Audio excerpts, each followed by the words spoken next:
आज कोटद्वार को लेकर आप क्या चाहते हैं कि कोटद्वार को किस तरह से विकसित होना चाहिए और क्या वहां पर कार्य किए जाने चाहिए? देखो, तो सबसे पहले तो कोटद्वार को जिला को बनवाएं।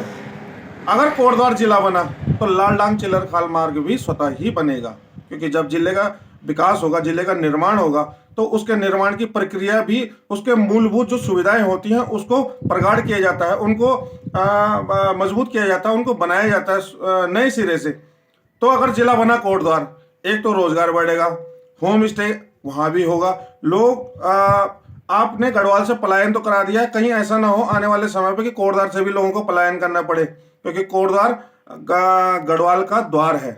ठीक, अगर जिला बना तो वो बना, लालडांग चिल्लर खाल मार्ग, आपका सेंट्रल स्कूल मांग रहे हैं वो भी आएगी, आपका मेडिकल कॉलेज मांग रहे हैं वो भी आएगी, हॉस्पिटल का अच्छा निर्माण होगा, वहां अच्छे डॉक्टर आएंगे, अच्छी सुविधाएं होंगी, डीएम बैठेगा, एसपी बैठेगा, तो डीएम कुछ ना बैठेगा, कुछ एसपी तो बैठेगा, सारी सुविधाएं, सारा प्रशासन वहां पर होगा, जो कि अगर कोई दुर्घटना या घटना हो जाती है तो तुरंत संज्ञान में लिया जाएगा, ना कि इस चीज का इंतजार किया जाएगा कि पौड़ी से आदेश आएंगे या पौड़ी से कोई आएगा।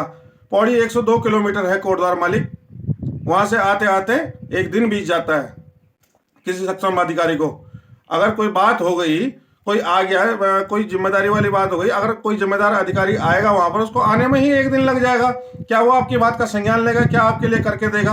अब आज कोटद्वार में मुख्यमंत्री पुष्कर धामी जी आ रहे हैं और कल रात को कोटद्वार की सड़कों पर जो टल्ले लगाएंगे उस विषय में आप क्या कहेंगे?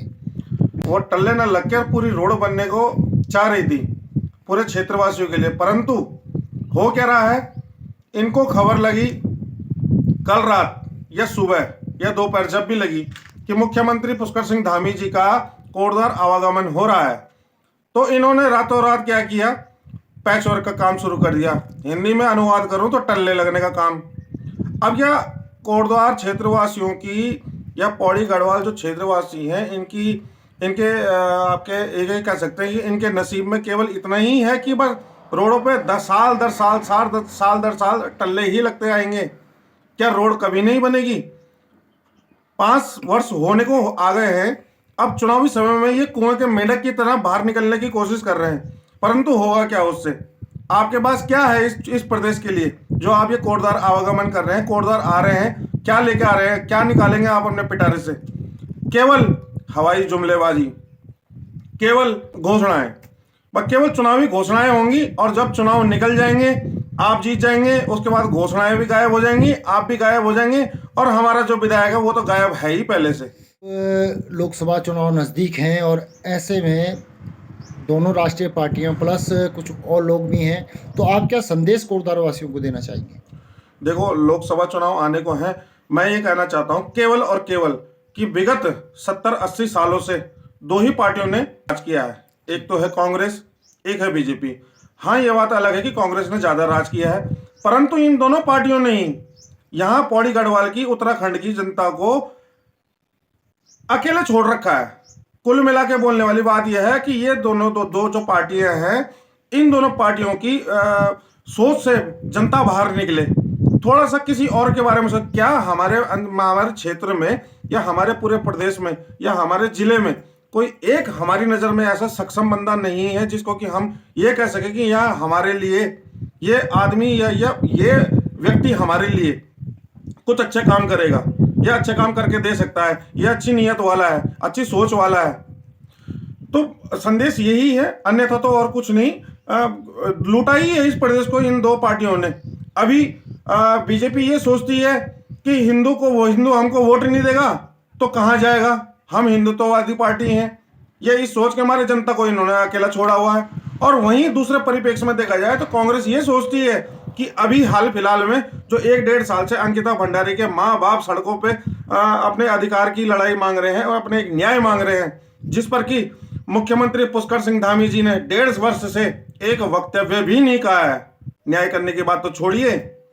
तो आप अगर वही ढांचागत और एक ढर्रे की राजनीति पे ही चलते रहेंगे कि हाँ मैं बीजेपी, हाँ मैं कांग्रेस, आप उन दोनों से बाहर निकलिए। सबसे सर्वप्रथम तो अपने बीच में से किसी एक अच्छे बंदे को निर्वाचित कीजिए, उसको जिताइए, और फिर देखिए थोड़ा सा चेंज होना ही चाहिए।